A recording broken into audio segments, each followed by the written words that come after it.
यांना आदिवासीचं स्थान दिलेले आज महाराष्ट्रामध्ये त्या समाजाची मागणी बंजारा समाजातून व्हीएनसीमधून सुरू झालेली आणि दुसऱ्या बाजूला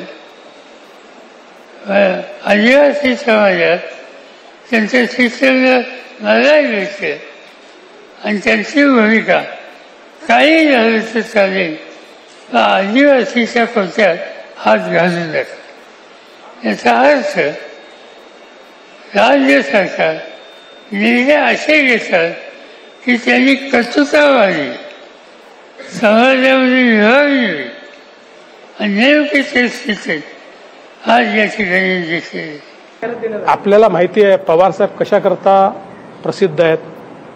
पवारसाहेबांनी एक्स म्हटलं की वाय समजायचं याकरताच पवारसाहेब प्रसिद्ध आहेत.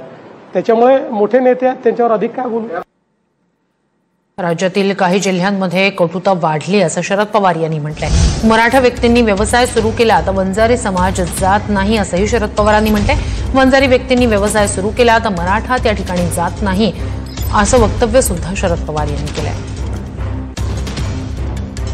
जिल्ह्यांची नावं घेत नाही पण काही जिल्ह्यामध्ये मला लोक सांगतात की कटुता इतकी आहे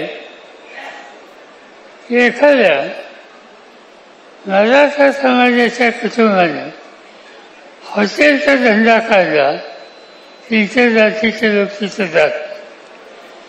उद्या वंजारी समाजाच्या व्यक्तीने एखादा व्यवसाय सुरू केला तिथं मराठी जात नाही असं काहीतरी वेगळं वातावरण